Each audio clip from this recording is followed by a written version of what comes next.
Time to get started. So hello everyone, and welcome to today's colloquium. It's my great pleasure to introduce Professor Jennifer Cano.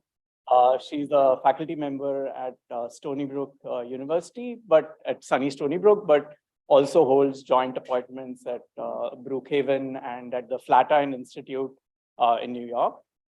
Jennifer got her PhD from the University of California at Santa Barbara. And she then did a postdoc at Princeton University, and then she's been at Stony Brook for some years now. She broadly works on topological matter, and we'll hear some of the work that she did, partly during her time as a postdoc at Princeton, and things that she's been extending, during her time at Stony Brook. She's also here tomorrow, and she'll give kind of a more specialized seminar on some of her recent work. So if people are interested in its matter stuff, they can sort of come for the talk as well. And so she's won a number of awards, including the Sloan Fellowship, which is kind of awarded to promising young faculty members. So it's my pleasure to have Jennifer visit us. Thanks.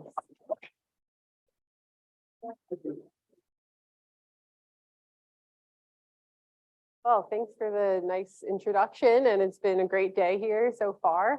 So today I'm going to tell you about the theory of topological quantum chemistry, which we developed in order to classify and predict topological materials. So in order to lead up to that, I'm first going to explain what is a topological insulator and why does the concept of topology have any role in classifying phases of matter, and then try to build up to what our theory of topological quantum chemistry is about. So before saying what is a topological insulator, I wanted to go one level back and say, what is an insulator? So an insulator should be contrasted with a metal. A metal conducts electricity, an insulator does not.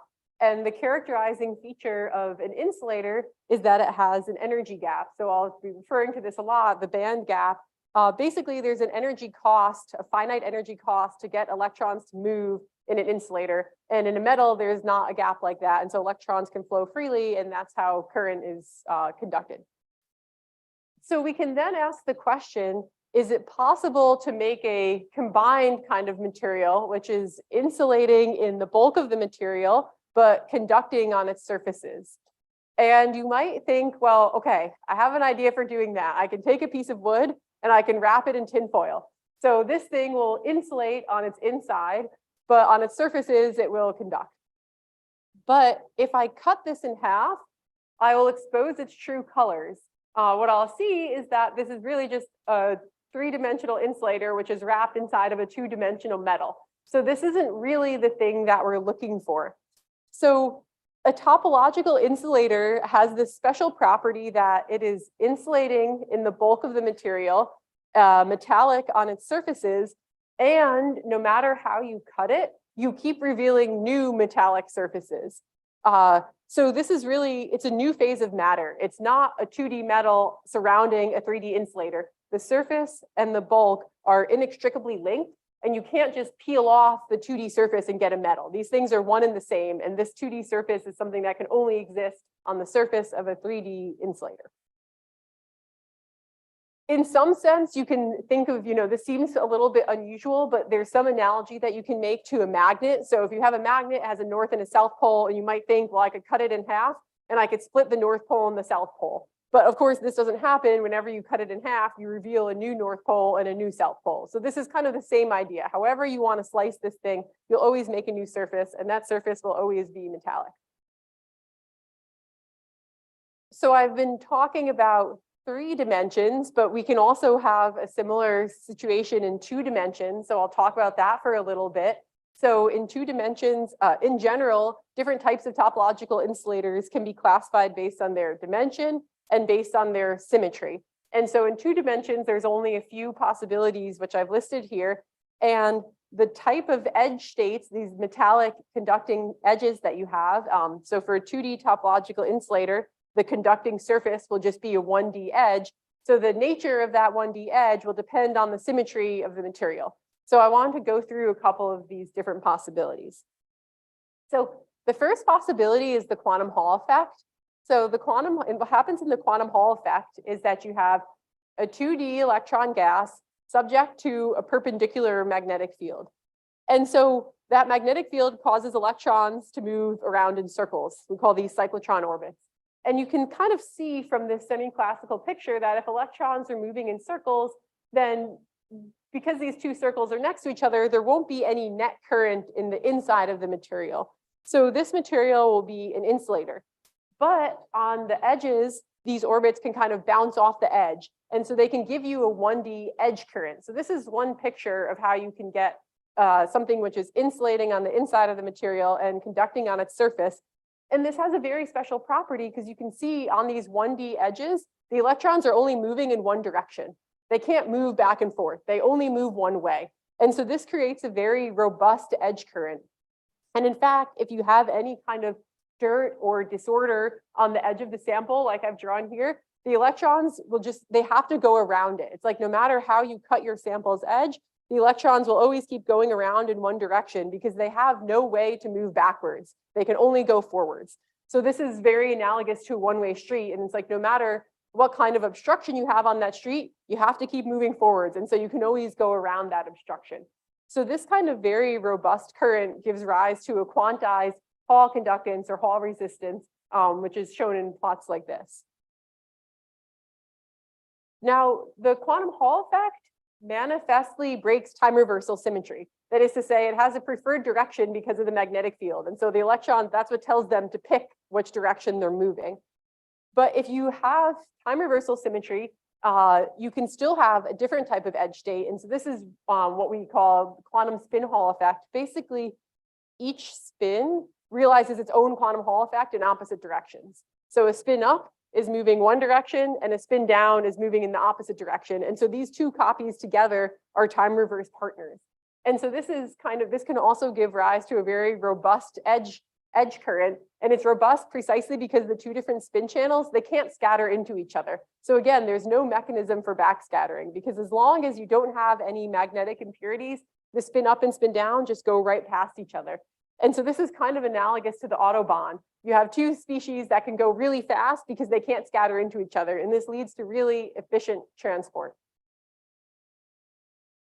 So now going back to 3 dimensions, now the 2D surface of our 3-dimensional insulator, it has a rather unique property, which is that the spin and the momentum are locked together. So electrons are not just moving like a normal metal. If you know the electron spin, you also know its momentum, and they move in a circle. So that's kind of what this little picture is depicting up here. For every momentum point, the spin is kind of tangential to that momentum. And so this kind of what we call spin momentum locking, it can only exist on the 2D surface of a 3D topological insulator. You can never find a 2D material that realizes this on its own. And so just to continue my traffic analogy, this is kind of like Columbus Circle, which is a very famous rotary in New York City, where you can think of this as every car, if you think of that as an electron spin, it's like the spin of the electron is moving kind of tangential to the traffic circle. So those are some examples of topological insulators in 2D and in 3D. So what's topological about this? So to answer that question, we first need to remember what topology actually is. So topology is a field of mathematics, but the basic essence is that two different manifolds are topologically equivalent to each other if you can smoothly deform them into each other. So I'm giving a simple example here, which is, suppose you take a strip of paper and tie the ends together, okay? That's shown on the left. Now, on the right, I'm showing a Mobius strip. To make a Mobius strip, I need to cut my original strip, twist it, and tape back together. That process, the cutting and the gluing back together, that's not smooth at all. It's very abrupt. And so because of that, these two different strips of paper are topologically distinct from each other. And so that's kind of how topology works. It classifies different manifolds that can be smoothly deformed or not smoothly deformed into each other. So how does this apply to our electron systems? Well, we need to come up with some object which we can classify by smooth deformations. And so what we're going to do is actually classify the energy levels of crystals. So energy levels of crystals are called band structures. Why? How does this come from? Well, on the left-hand side, I'm showing a crystal, a schematic. So a crystal is just an ordered arrangement of atoms. And if my atoms are very far apart so that they're not talking to each other, the energy of the crystal is just the energy of each atom separately. But if that would just be like the energy levels of atomic orbitals. But if I now take these atoms and bring them closer together, their atomic orbitals are going to hybridize with each other. And they'll massively hybridize. Electrons from one atom can hop onto another atom, hop onto the next, and ultimately the electrons are completely spread out over the entire crystal. So we can no longer understand these energy levels in terms of atomic orbitals. But because the crystal has translation symmetry, so that is to say I can shift it in any direction and it looks the same, we have momentum as a good quantum number. And so Bloch's theorem tells us that inside of a crystal, all the wave functions can be labeled by a particular momentum k. And therefore, we can plot their energies. And the plot looks something like this. You'll have some energy. This x-axis is different k points or different momentum points. And these energies have to form smooth curves. And so they end up forming bands. And so that's what we call a band structure. So a band structure classifies or plots the energy levels of a crystal.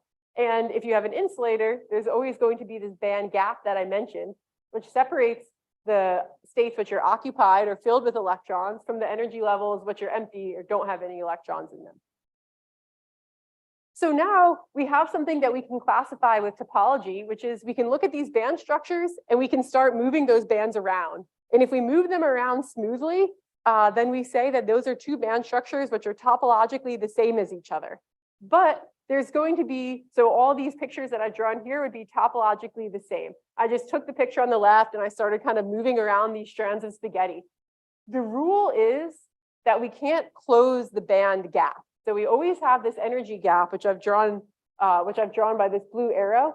And that's what the cutting and regluing is. If I close that gap and reopen it, that's not allowed. That's what I call those things, those band structures will not be topologically equivalent to each other. But any set of band structures that I can deform, those are topologically equivalent. So we can see that all different types of insulators will fall into topological equivalence classes, depending on whether their bands can be smoothly deformed into each other or not. And so this is precisely what the definition of a topological insulator is. So on the left-hand side, say, I write something which I would call an atomic insulator. An atomic insulator means I can take my band structure and I can smoothly deform it to the one where the atoms don't talk to each other at all. And so in that case, all of my bands can be labeled by atomic orbitals. I'll say this band is made entirely of s orbitals. And if I pulled the atoms apart, that would just split up into an s orbital on every atom. This band is made entirely of p orbitals. But there's going to be some set of insulators which don't have that property because the band gap closed and reopened. And there'll be bands which can't be classified as s or p orbitals. And these will be the ones that we'll call topological insulators. And just to put a little bit more rigor behind this, because so far it's all just been drawing pictures, we can basically, mathematically what's happening is a wave function can be thought of as a map. It's a mapping from momentum space, which in 3 dimensions is just a 3 torus, to whatever your space of wave functions is. It'll be some vector space consisting of all the orbitals on all the different atoms. So you can classify the different homotopy classes of those maps. And each different classification will give you a different type of topological insulator. So that's the mathematical formalism, which is underlying all of these different pictures. And because these topological insulators or these topological invariants are always elements of a discrete group, then they can't change continuously. So that's kind of the statement of saying, if I smoothly deform my band structure, I can't change the topological invariant because the topological invariant is a number or it's something discrete. And I can't change it smoothly. To change it, I need to do something abrupt. And that abrupt is going to be closing and reopening the band gap. When you do that, you completely change the character of your occupied bands. Okay, so now to try to connect what I was saying in the beginning, why would these topological insulators, the way I've defined them now, have metallic or conducting modes on their surface? Well, we've established that we can classify insulators into different classes. And they can't be smoothly deformed into each other if they're in different classes. So that means if we put a topological insulator next to a trivial insulator, somewhere in between, the band gap has to close, which means it will be metallic in the middle. And so that's what this little sketch is meant to show. You have two different insulators. So say this is a band gap of one, this is a band gap of the other. When you put them together, precisely because it's impossible to smoothly deform one band structure into another, while keeping the band gap open, the band gap absolutely must close. And now in the middle, we don't have a band gap. That's our metallic surface state. So if we consider air or the vacuum to be a trivial insulator, it follows that the surface of a topological insulator is actually a boundary between something topological and something trivial. And so that boundary has to be conductive. So that's how we can argue that the surfaces of these topological insulators have metallic surface states. So again, to put a little more meat on what I'm saying and get away from these little pictures, then I wanted to show a couple of experimental measurements of topological surface states. So on the top, I'm showing the 1D edges of a 2D topological insulator. So this is just some example of some 2D layered material. And what's nice about this material is that it can exist by itself. It doesn't have to be sandwiched between other layers. And for 2D materials, you can image them in real space. And so in this case, it's imaged with scanning tunneling microscopy. So there's a tip that scans over the entire real space surface. And what happens is that there's these edges. So there's kind of some region inside of here, which is the 2D topological insulator. And then it has this 1D edge. And then if they do this scanning tunneling probe, then what they can see is that there are these metallic edge channels, which are lighting up on the edge. So that's one way that you can see the edge states, directly see them in an experiment. The lower plot is more indirect because this is a plot of the 2D surface of a 3D topological insulator. So this is imaged with what's called ARPES, angle resolved photo emission spectroscopy. So this is a surface of material called bismuth telluride. So the way the ARPES works is they shine light in and then measure what comes out. And so that gives you an idea of the spectrum that's happening on the surface of a material, but you're not imaging it in real space anymore. You're imaging it in momentum space. And so you get this kind of cone-shaped feature, which I kind of sketched before on the surface of my 3D topological insulator. And if you take slices of this thing, they make circles. And on these circles, if you use a spin resolved measurement, you can see that the spin is actually changing as you move around on this circle. So that's the spin momentum locking that I was mentioning earlier. Okay, yes.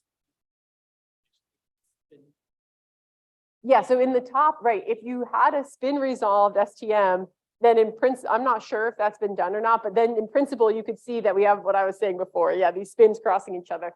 But what they're only measuring is conductance here. Yeah. Okay, good. So that's what it is. Why would we care about it? Well, I think that there's a really nice mathematical structure which is underlying this field. That's very beautiful. But in more practical terms, I wanted to list a few applications. So the first application is energy efficient electronics. So these, as I was mentioning, for example, in the quantum Hall effect, you have these 1D edge states that can move around and they're extremely robust. They can't backscatter. And so you can imagine that these sorts of robust edges would be very energy efficient because there's no way for them to dissipate energy. And so this could be a backbone of future energy efficient electronics if the quantum Hall effect didn't require large magnetic fields. And so there's a challenge now, which is to find these sorts of quantum Hall-like materials. It's called quantum anomalous Hall, which realizes that same phenomenology, but without having an applied magnetic field. Another application is spintronics. So in spintronics, you want to try to store and manipulate data with the electron spin instead of the electron charge. And to do that, you need to be able to have some handle by which you can control electron spin. And so these topological insulators, which have spin momentum locking, might be one way to do that. Since momentum is locked to spin, if you control the electron momentum, you can control its spin. And then finally, one of the more exotic applications, which I'm actually rather fond of, is the idea of making a topological quantum computer.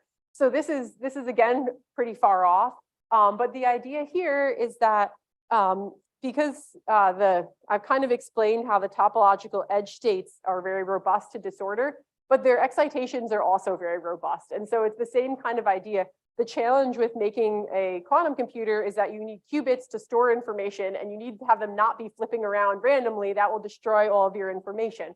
And so if you have a topological insulator whose excitations are also rather robust and they don't couple to local types of disorder, then you could imagine that this situation could give you a more robust way to store information. Okay, so that's all that I want to say about applications. But this is now where my own research comes in. So in order to advance these applications, we need to find materials. So far, we've been talking pretty abstractly about different types of topological phases. What's the challenge in finding materials? So there's two challenges. So first is you give me some material and I want to know, is it a topological insulator?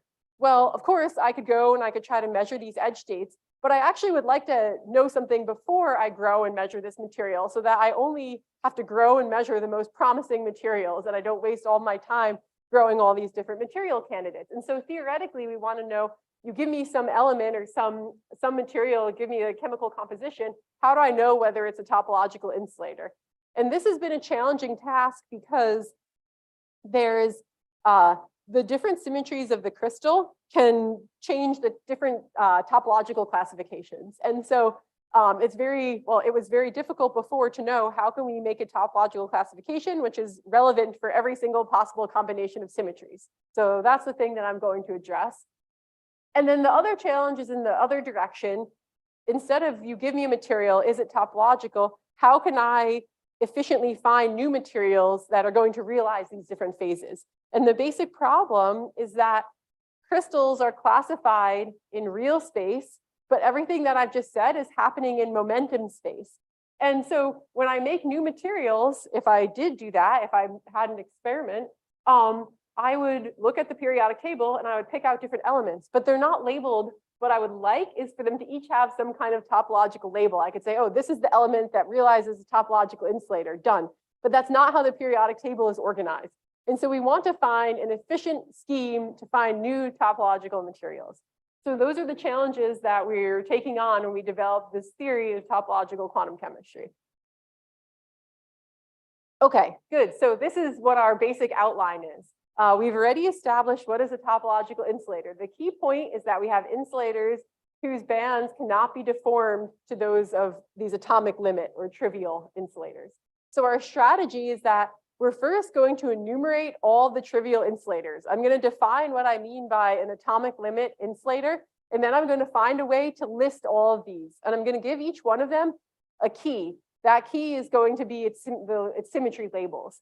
And once I make that list, I then have the ability to identify topological materials because I can ask, if I look at the same key for that new material, I'll ask, is it on my list of trivial stuff or is it not? And if it's not on the list, I deduce that it's a topological insulator. If it is on the list, then I would think that it would be a trivial insulator. And then finally, what we can do is cross-reference our classification scheme with the materials database. And then we can kind of do a search of all known materials and figure out which ones realize these different topological phases. Okay, so those are the steps that I'm going to go through. Actually, basically, the first step is everything. So how do we make a list of all the different trivial insulators? We need to have a different classification scheme, which captures all the different possible symmetries. So we need to know how are crystals classified. And the symmetry groups of crystals are called space groups.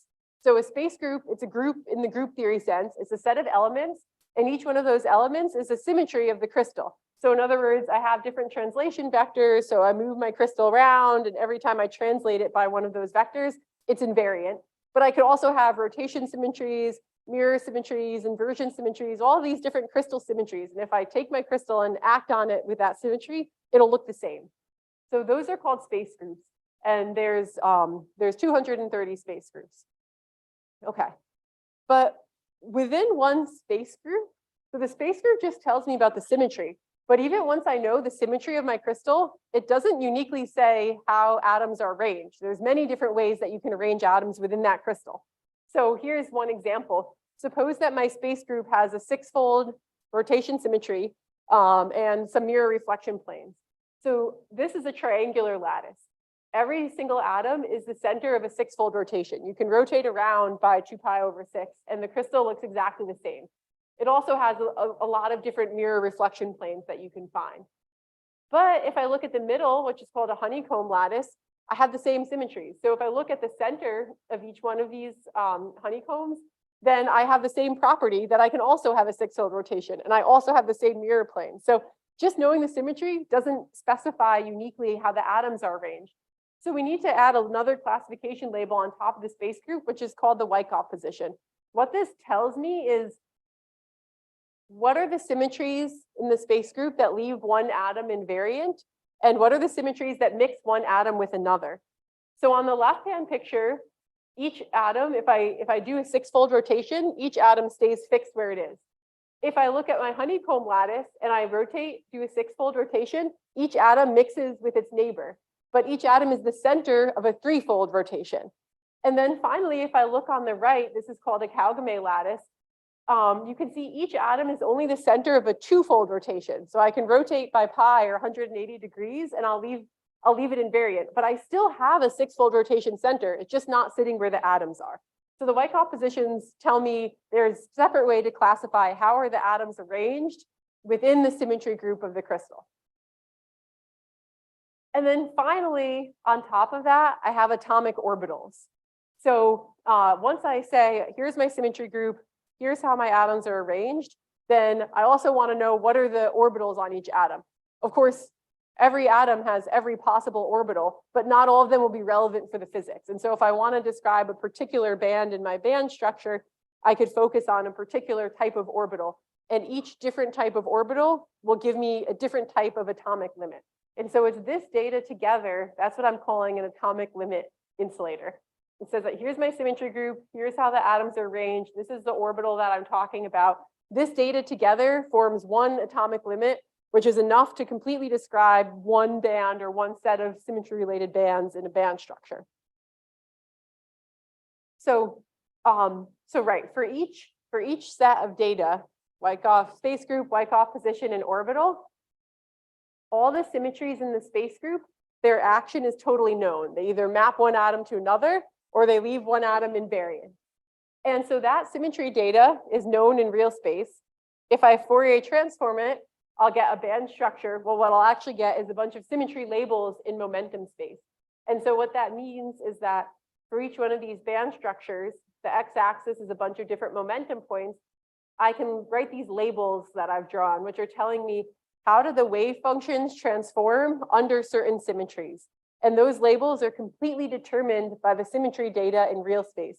And this tells me actually a lot of useful information. Even if I don't know the Hamiltonian at all, I can already deduce something. So in the upper picture, this is again our friend, the honeycomb lattice. If I have PZ orbitals on the honeycomb lattice, or I've drawn S orbitals, they have the same symmetry. The band structure always looks something like this because it always has to happen that these bands touch each other. And this is what gives rise to the Dirac dispersion in graphene. So the Dirac dispersion in graphene, what this is saying is that no matter what atoms you put, carbon atoms or something else, no matter what type of hopping terms you added to your Hamiltonian, there's a lot of different stuff that you can do, but you always need to have this Dirac crossing there. There's no way that you can avoid it. It's completely required by symmetry. So these symmetry constraints on band structure can be very powerful. And so this concept is what's actually called a band representation. It's just saying that an energy band in a crystal can form a representation of a space group by giving it the symmetry labels that I just described. And so we can think of this as kind of like turning a crank. We take our real space symmetry data, we turn the crank, and we spit out all this momentum space data. And this idea has actually been known since the 1980s by Zach, the same Zach who introduced the Berry phase in momentum space, which is called the Zach phase. But he didn't know to apply this to topological insulators because topological insulators didn't exist at that point. Now, remember what our goal is. Our goal is to classify all the different types of trivial insulators. I've kind of given you how I want to classify them, which is each one of these atomic limits will give me a different type of trivial insulator. but I can keep adding more and more orbitals and more atoms, and I can keep getting more and more of these trivial insulators. So the list of all possible trivial insulators is infinite. So this kind of poses some question, which is, well, how can we, remember what my plan was? My plan was to make a list of all these different atomic limit phases so that if you gave me some new material, I could compare it to see if it appeared on that list. But how can I, efficiently make this list if the list is infinite? Well, the point is that we can get generators for this list. This is kind of like having the ERFs of a group. There's a finite set of these atomic limits from which every other band representation can be generated. And so these are like building blocks of a band structure. And that's basically to say, I can make a finite list, which would say s orbitals on the triangular lattice that I drew, s orbitals on the honeycomb lattice, s orbitals on Calgame lattice. Now p orbitals on this, p orbitals on that, et cetera. I can make a finite list, and there's actually only a finite number of elements, not chemical elements, but components that I need in order to build up any band structure that I want. And so those are called the elementary band representations. The elementary band representations cannot be further split into other band representations. And it turns out that there's more or less 10,000 of these. Where did that number 10,000 come from? It's basically saying there's 230 space groups. Within each space group, there's only a few of these Wyckoff positions that have maximal symmetry. That's a necessary condition to be elementary.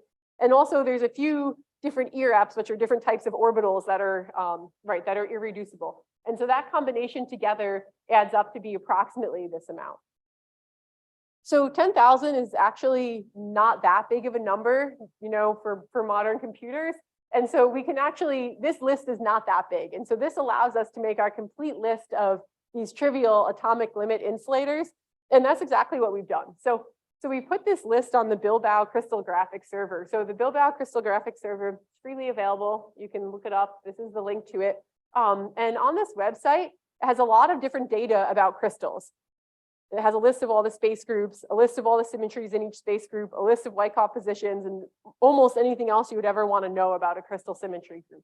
And so we've added a new tab to this website, which is called band rep. And what you can do is go to this website, click on the band rep tool, and you get a page that looks like this. You can enter in the number of whatever space group you're interested in, and then you'll get a screen that looks like this. And what this screen is telling you is for this space group, the top row gives me the Wyckoff position. So how are the atoms arranged? The second row is tells me the orbital content. It's all encoded in these labels. These are ERFs of a point group, but it tells me the orbital content. And then all these other rows are telling me about these symmetry labels in real space. And so what that means is that for every different atomic limit, which is a space group, arrangement of atoms, and an orbital, it corresponds to one of these columns. And then I can add them together to make any band structure that I want. But it means that if you have some mystery material that you hand to me and I want to know, is it a topological insulator? I can look at all of the different K points, momentum points. I can look at their symmetry labels and I can say, do those symmetry labels, can they be decomposed into a sum of columns in this table?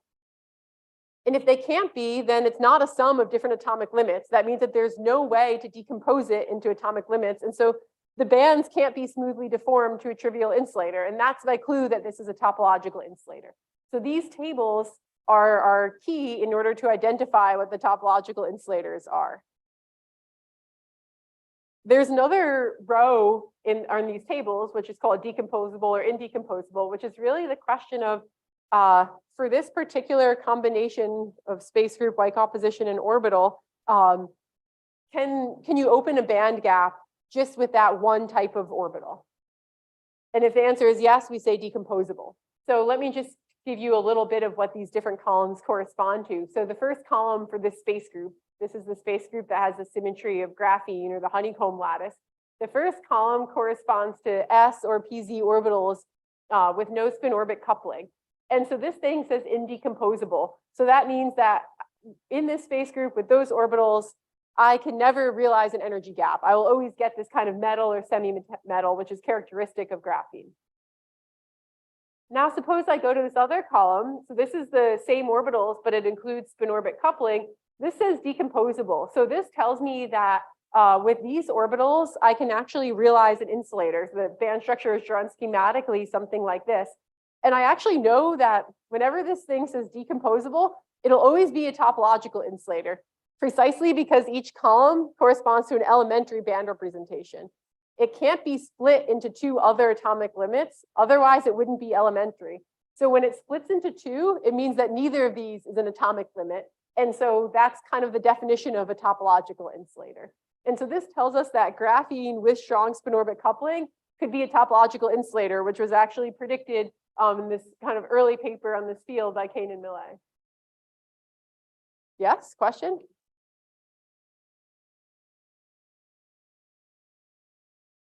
Yeah, so there's two things that you can do. So one thing is to say that this button that says decomposable, that means that this can split into two parts. And since this, the question, let me repeat the question. So the question is, how can I tell from this data that this is going to be topological? So, right, so the fact that this says decomposable means that this band structure, which is made of all together, it forms one atomic limit, but it splits into two groups of bands. And so if I only filled the lower bands, they wouldn't be able to be decomposed to one atomic limit. Because if I tried to pull the atoms infinitely far apart, these things would actually collapse on each other. Together, they make an atomic limit, but each one separately does not. So that label tells me that this combination is a topological insulator.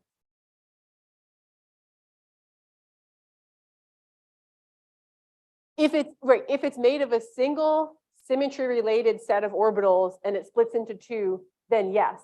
But if I have some different material, which is made of two types of orbitals, well, those can already split into two. I could have s orbitals and p orbitals. That wouldn't be. So what's special here is that it's one type of orbital that splits.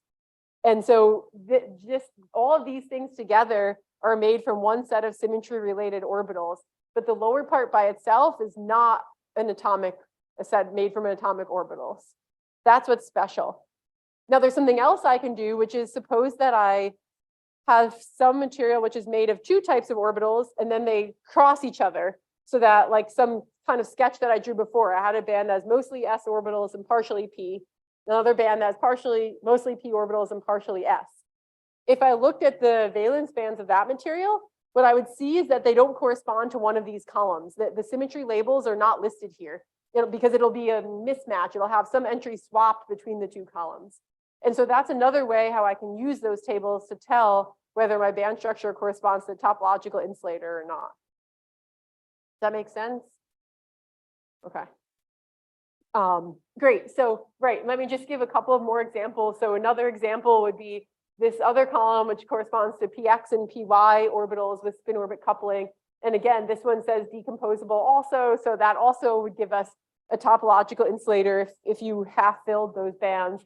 And this actually corresponds to a material which is called bismuthine. So that's a 2D material made of bismuth atoms. And it turns out that the px and py orbitals are the relevant ones. They precisely split in half, just like we show is possible in this column. And then finally, there's another column which hadn't been realized at all or predicted. And so that's something new that we found, which is that if you had px and py orbitals on the honeycomb lattice without any spin-orbit coupling, you could also realize an insulator. This doesn't have spin-orbit coupling, and it also gives us a new type of topological insulator, which is protected only by crystal symmetries. Okay, so just to kind of summarize, what have we done? Well, we've listed all of these elementary band representations. How can we use this? Well, it's basically giving us a list of trivial insulators. And so we're going to use it by kind of, if you take some material that you don't know, but theoretically you can compute its band structure, you can look at the valence bands or the occupied bands of that insulator, and then you can compare it to the elements on our list. And if the symmetry labels appear as a sum of columns on our list, then you know that it's a trivial insulator, and if not, you know that it's a topological insulator. And so that's the way that we can classify different band structures. There's a prediction, which is also built in here, which is what I was saying, which is that there's certain materials where the relevant bands are only made from one type of orbital. So if those bands can be realized with an energy gap, then that materials which are made in that way will necessarily realize topological bands. So that's how this can serve both as a classification and a prediction scheme. And so using this, we're able to predict a few families of topological insulators. So the first is this copper, antimony, sulfur compound. So there's, if you zoom in here, you can see that there's actually a very small band gap. We should have made a better plot in order to make it more visible. But this is an example of a 3D topological insulator, which wasn't known before, and it doesn't have inversion symmetry. And so that's actually where our tools were very helpful, because previously kind of inversion symmetry was a necessary way to easily predict topological insulators in 3D. And then there's another family which is made of these, they're layered square nets. So it's, if you think of a square lattice layered on top of each other and stacked, in these materials, you end up with metals when you have no spin orbit coupling. So they have these really dispersive bands. But the spin orbit coupling can open a small gap here, and this always ends up being a topological gap. So we can show, using a combination of symmetry, well, basically just symmetry arguments, we can always show that if you take this kind of band structure without spin orbit coupling, and then spin orbit coupling opens a band gap, that you'll always realize a topological insulator. And there's many different materials that are in this family of stacked square nets. And so the power here is that we're making predictions which are based on symmetry. So they're not always applicable to just one material, but they can be generalized to many materials in the same family, as long as they have the same sort of band structure. But I think the true power of this was when we took the data that we have, all the symmetry data, and we cross-referenced it with the ICSD, which is a crystal structure database.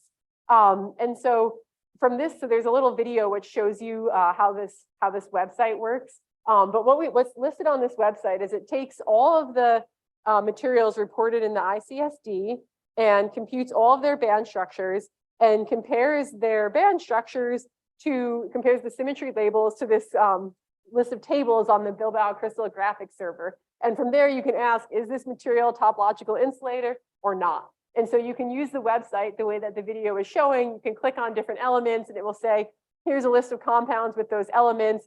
And then it will go through and you can scroll down and it will show you what are the different topological indices of this material. And then all this other stuff about the lattice structure and shows you the band structure. And again, this website is totally freely available. There's a very similar website which came out at the same time. So you're free to poke around on these and see what it gives you.